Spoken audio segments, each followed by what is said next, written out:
She hired a handyman for one day. He built her a life she never knew she wanted. Audrey Moore stood on the back porch of her home in the upscale Lincoln Park neighborhood of Chicago. She stared at the rotten deck boards with a growing sense of exasperation. The real estate agent had assured her that this historic townhouse was move-in ready, a blatant lie she discovered 3 months after purchase. At 37, Audrey was a successful mergers and acquisitions attorney at Sterling and Pierce. Her 6-figure salary allowed her to afford contractors. What she couldn't afford was the 3-month waiting list that every reputable company seemed to have. Her assistant, Chloe Reed, had suggested a service app. Just hire someone for basic repairs. You don't need a big company for a deck. That's how Audrey found herself browsing profiles of local handymen on a Tuesday night at 10 o'clock, a glass of Sauvignon Blanc in hand. Most profiles were sparse. Blurry photos, minimal reviews. Then she found one that stood out. Elias Vance. 5 stars across hundreds of comments. Detailed descriptions of work. A professional photo showing a man in his 30s with calm eyes and a confident smile. She sent a message. Hello, Elias. I have a deck that needs bore replacement and a structural assessment. Can you come by this week? His reply came within minutes. Happy to help. I am available Friday afternoon. My rate is $50 per hour, plus materials. Does that work for you? Perfect. 2 p.m. See you Friday. Friday arrived with the cold drizzle typical of a Chicago autumn. Audrey left work early, changed out of her suit pants into jeans and a sweater, and waited nervously. She wasn't quite sure why she was nervous. Probably because she had never hired someone from the internet before. At exactly 2 o'clock, a somewhat old but well-maintained pickup truck pulled up in front of her house. Elias Vance got out. He was tall, over 6 feet, with warm brown skin and a neatly trimmed beard. He wore work pants, a thick sweater against the cold, and carried a heavy, perfectly organized toolbox. Ms. Moore? I'm Elias. He extended his hand. She shook it. His handshake was firm, his palm calloused. Audrey, please. Thank you for coming so quickly. No problem. Let's see what we have. They walked to the back. Elias knelt, pressed on the boards, tested the support posts with a small pry bar, and noted his observations in a notebook he pulled from his pocket. Is it bad? Audrey asked, her stomach already tightening. To be honest, it's a hazard. The supports are rotten. The decking is the least of your problems. You need a complete rebuild. Her heart sank. That sounds incredibly expensive. It can be. A big company would charge you $25,000, maybe more. I could do it for around $12,000, materials included. But it's a good week's work, not just an afternoon. A week? I can't. I work full-time. I can't be here to supervise. You wouldn't need to be. I work independently. Give me a key. I'll be here at 8. Work until 5. Lock up when I leave. You can check the progress each evening. Audrey hesitated, giving a key to a stranger, letting him work alone in her house. Elias seemed to perceive her doubt. I understand if that's too much to ask. I can give you references from other homeowners who have trusted me with solo projects. I'm licensed, have liability insurance. If you're not comfortable, it's okay. I can recommend other companies. His directness decided it for her. No. I trust you. When can you start? Monday. If the estimate works for you. He pulled out a tablet, showed her a meticulous breakdown, materials, labor, projected timeline. It was more professional than some corporate proposals she had reviewed. That's very detailed. Yes, let's do it. Perfect. I'll order the materials this weekend. Start Monday. As Elias left, her neighbor, Linda Petrovsky, peeked her head over the high fence separating their properties. Who was that? A handyman. He's going to rebuild my deck. Linda's expression tightened. He's black. Are you sure it's safe, giving him access while you're away? The question was like an icy slap. He's a professional, Linda. His skin color has nothing to do with his skills. I'm just saying be careful. You don't know him. Linda retreated into her own garden. Audrey stood frozen, troubled. She considered herself progressive, open-minded. But was she really? Would she have felt the same little twinge of doubt if the contractor had been white? She wasn't sure of the answer, but she knew one thing. Elias Vance seemed more trustworthy than half the partners at her firm. Monday morning, Audrey left for work at 7:30, leaving a key under the mat as agreed. When she returned at 6, the old deck was gone. The rotten wood was neatly stacked near the gate, and a note was taped to her back door. Day 1 complete. All old decking removed. Discovered additional rot on 2 main supports. Need to replace tomorrow. Site is secure. Elias. The precision impressed her. No mess, clear communication. Tuesday, new support post were installed. Wednesday, the frame was up. Thursday, new board were laid. Friday, the deck was almost finished, needing only railing and sealant. But more than a quality, it was a small detail Audrey noticed. Elias always locked the gate. He carefully swept the worksite every afternoon. HES not were detailed and considerate. Friday evening, her phone rang. Audrey, it's Elias. Sorry to call after work hours, but we want to finish until Monday. The sealant need to DRY properly, and he don't want to rush the railing. That is perfect. The work is incredible, Elias. Really. He take pride in it. Oh, and he noticed your bathroom faucet is leaking. Probably just a worn washer. Easy fix on Monday, if you want. After hanging up, Audrey realized something. In 1 week, this man had not only rebuilt her deck, but had treated her home with more care than she did herself. Saturday, her friend Sloan Mitchell came over. Sloan was a finance director, impeccably dressed and blunt. This deck is gorgeous. Who did you hire? A handyman named Elias Vance. He found him on the app. Sloan's smile faded. Audrey, that is risky. Did you check his reference? HES reviews were impeccable. The work speaks for itself. Steve, you gave your keys to a stranger? Sloan paused. Is he white? No, he is not. Why would that matter? It doesn't. You know how people are. They worry about judgment from others. Judgment from who? About what? Hiring a qualified professional. About appearance. You're a senior attorney. What would David think? Audrey felt a flare of anger rise. David and he broke up 4 months ago. And even if we hadn't, it's none of his business. Elias is professional, competent, and respectful. That is all that matters. But Sloan's word continued to haunt her. Would people judge? And more importantly, why did she care? Monday, Elias returned to finish. Audrey, working from home that day, offered him coffee. Thanks, but we don't want to interrupt your work. You're not interrupting. I'm on calls all morning. Coffee is fresh. Day stood for a moment in her kitchen, him accepting the mug gratefully, her scrolling through email on her phone.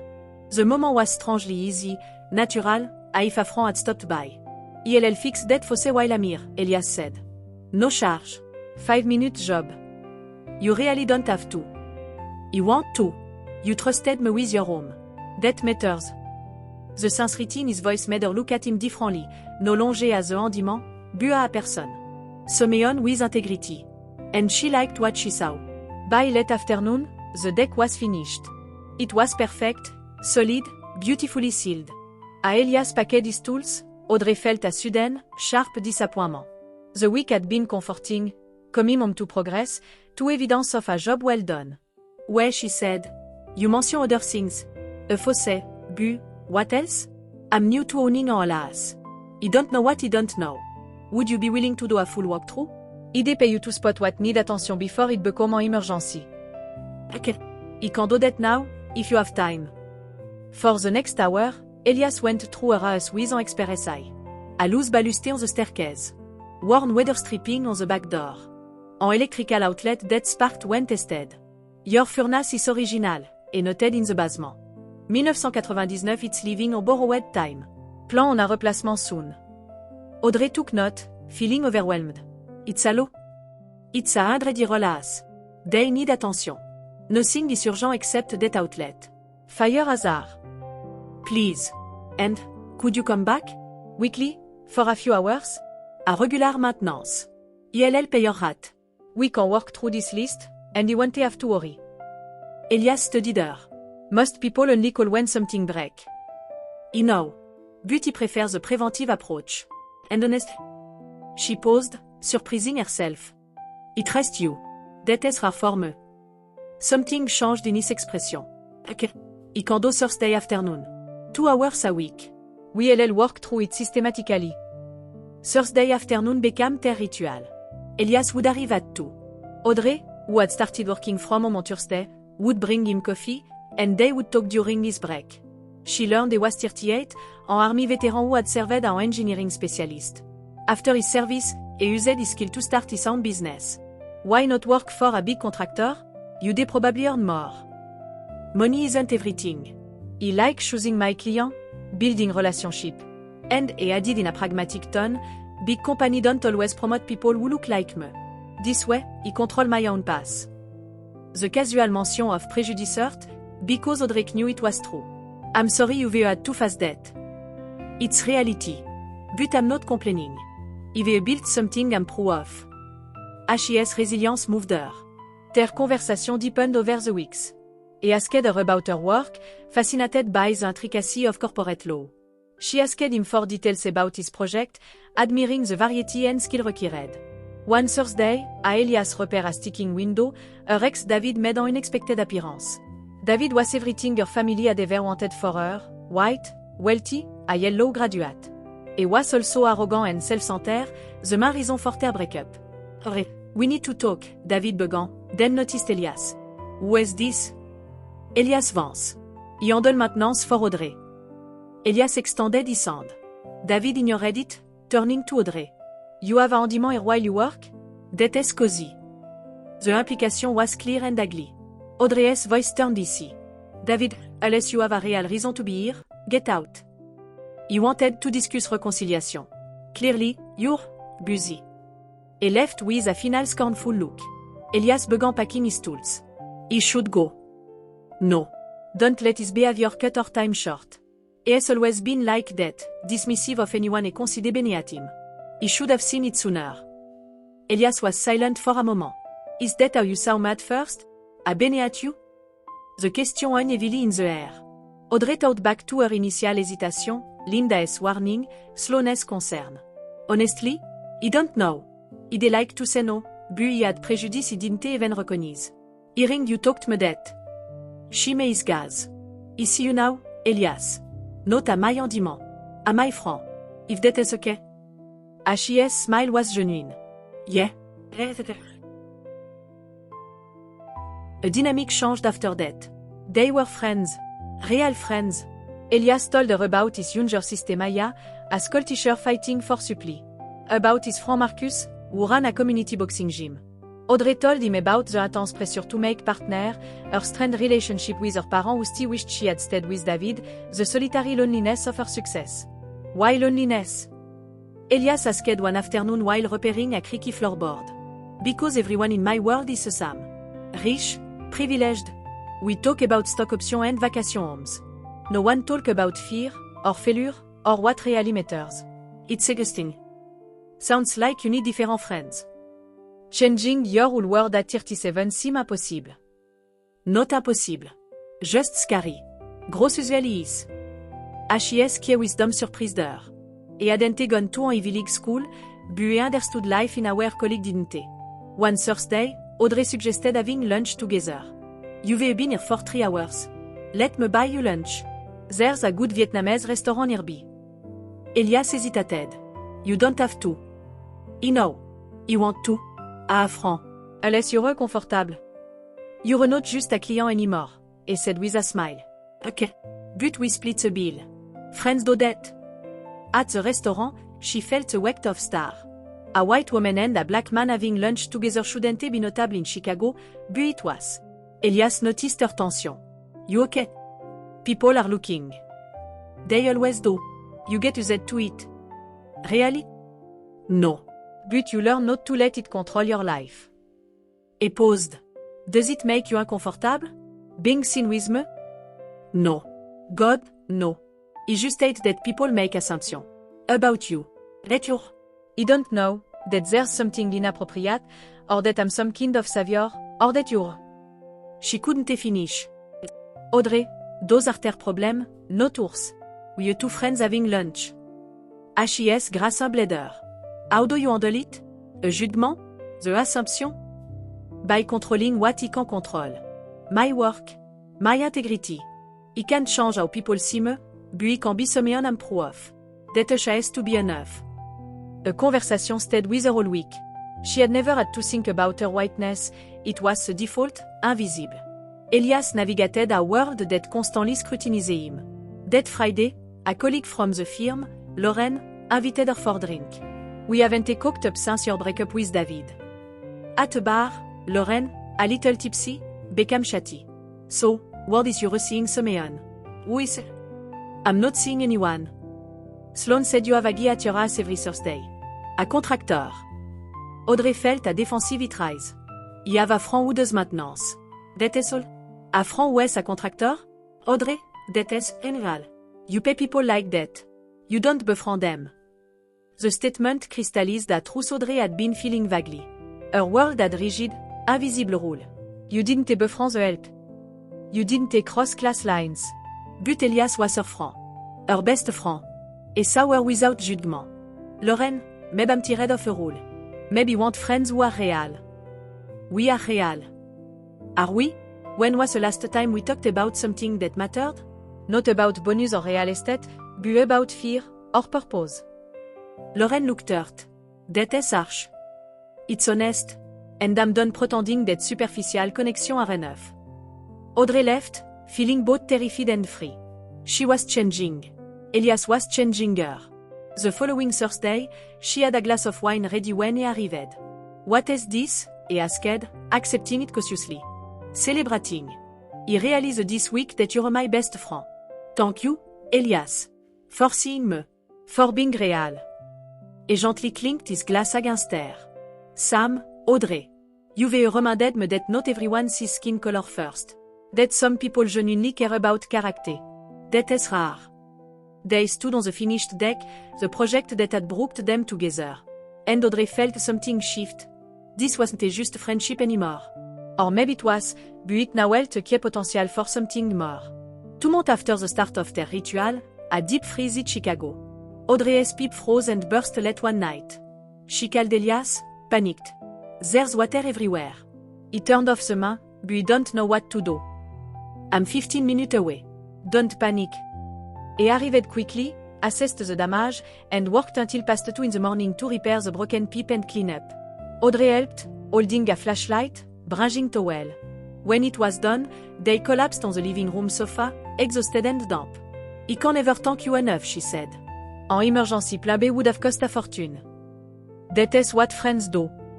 He stood to leave. He should go. It's late. Stay. Please. The guest room is made up. It's silly for you to drive home now only to have to come back tomorrow to check for leaks. Elias hesitated. Audrey, a black man staying overnight at a white woman's house, people will talk. Let them talk. You talk to me, I can't control other people's narrative. Stay. A franc. He agreed. The next morning, she woke to the smell of coffee. Elias was in her kitchen, making breakfast. I hope you don't mind. I'm a morning person. He figured breakfast was fair trade for the room. They ate together, scrambled eggs, toast, coffee, and it felt domestic, comfortable, like something she had been missing. He could get used to this, she said without thinking. Elias's eyes met her. What do you mean by this? Qui morning. Real conversation. Not rushing off to work alone. Sounds like you're describing a relationship. The word in between them. Could we be? She asked softly. More than friends? Elias set down his coffee cup. Audrey, I care about you. Hello. You're brilliant, kind. But dating you would be complicated in way you might not fully grasp. Because you're black and I'm white. That is part of it.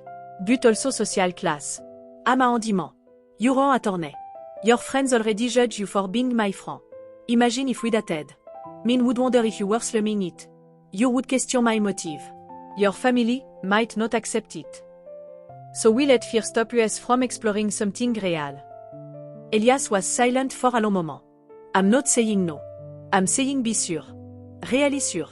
Because once we cross this line, we can't go back to a simple friendship. Audrey thought of the complication, the jugement. Then she thought of how she felt when he walked in. How Thursday was the highlight of her week. How he had built not just a deck, but a space in her life for something authentic. I'm sure, she said. You want to try? In that case, so do I. But slowly. Let's start with a real date. See how it feels outside these walls. They planned dinner for Friday at Marcus's community center, which hosted super. Neutral ground. Friday, Audrey's nerves were frayed. She hadn't told anyone. This was her secret. Elias picked her up at 7. Seeing him dressed in dark jeans and a button-down shirt made her heart flutter. He looked handsome. You look beautiful, he said. You clean up nice too. Marcus's place was warm and bustling. Marcus himself, tall, with dreadlock and a booming log, greeted them. So this is a femme Audrey. This qui talk about you non-stop. Audrey said the smartest thing. Audrey is so funny. Elias looked embarrassed. Marcus, that is enough. I'm just stating facts, brother. Marcus winked at Audrey. Dîner est son me. Enjoy. Over roast chicken and vegetable, they talked about everything except a big question between them. Finally, Audrey asked, are we really doing this? Getting together? Seem like it. How does it feel? Terrifying. Exciting. Right? Sam? He took her hand. Audrey, you need to know I'm not here for your money or your connection. I'm here because you challenge me. You see me a whole person. That is rare. You do the same for me. You see beyond the attorney, the carré. You see who I am underneath. And I like who you are. Period. They left holding on, a deliberate, public choice. Audrey felt the star but also a new defiance. This was her life. Her first month was a key happiness. They kept their relationship private, exploring their connection away from prying eyes. But privacy couldn't last forever. Audrey's parents, Charles and Eleanor Moore, announced a visit. You have to tell them, Audrey said during one of their evening talk. They'll meet you on Thursday anyway. You can skip that Thursday. No. I'm not hiding you. But Elias, they're traditional. Conservative. It's going to be hard for them. Because I'm black, or because I'm a handyman? Both. And I'm sorry about that. Don't apologize for them. Just be prepared. Charles and Eleanor arrived, touring the room with polite approval until they reached the deck. Beautiful work, her father said. Who did it? A local contractor, Elias Vance. Et does regular maintenance for me. How much does that cost? It's worth it. Stay in good shape. On Thursday, when Elias arrived, Audrey greeted him at the door. My parents are here. He told them we're dating. He raised his eyebrow. How did that go? I expected. They want to meet you. In the living room, her parents' expressions were carefully neutral. Mom, Dad, this is Elias Vance. My boyfriend. The word liberated and terrified her at the same time. Charles stood, extending his hand with obvious reluctance. Monsieur Vance. Monsieur Moore. Eleanor remained seated. So you're a contractor. How did you and Audrey meet? He rubbed her deck. We became friends over time. And now you're dating our doctor, Charles said, Easton flat. That seemed sudden. Audrey HAS a tendency toward impulsive decision. Leaving David, buying this house, now dating the handyman. Elias's jaw tightened, but his voice stayed calm. With all due respect, sir, I'm not a tendency. I'm a person, and my relationship with your doctor is based on mutual respect. Of course. But you must understand our concern. Audrey comes from a certain background. She's accustomed to a certain lifestyle. Can you provide that? I'm not trying to provide her lifestyle. She has her own career, her own success. What he provides is partnership, honesty, and support. That is noble, Charles said, the sarcasm evident. But let's be realistic. You fix things. She's a corporate attorney. Those words don't typically mix. Charles, Eleanor interjected, visibly uncomfortable. Perhaps we should let them manage their relationship. But Charles wasn't done. I'm being practical. Audrey, a relationship need compatibility. Similar background, similar value. This man, stop. Audrey's voice was ice. Elias is not this man. He is my boyfriend, someone who matters enormously to me. And if you can't respect that, you can leave. We're your parents. then act like it. Be happy he found someone who treats me well, who sees me more than a status symbol. David came from the right background and was emotionally abusive. Elias comes from a different background and treats me better than anyone ever has, and that is what matters most. After Elias left early and planned to defuse the tension, Eleanor pulled Audrey aside. Honey, I know you care for him, but your father has a point. A racial difference, people will judge. Add a class difference and people will make assumptions about both of you. Let them. It's not that simple. Your career, your reputation matter less than my happiness. Mom, I've spent my life meeting expectations, marrying the right guy, building the right career, living in the right neighborhood, and he was miserable. Elias makes me happy. Truly happy. Why isn't that enough? Because happiness isn't everything. Stability, compatibility, social acceptance, they matter too. Not to me. Not anymore. That night, Audrey called Elias. I'm so sorry about my parents. Don't apologize for them. But Audrey, your mother is right about one thing. It's going to be hard. My family will have question too if you're serious, or just experimenting. If I'm setting myself up for heartbreak. Are you having doubt? No. I promise you, when things get hard, and they will, you won't back down. You're the best thing in my life.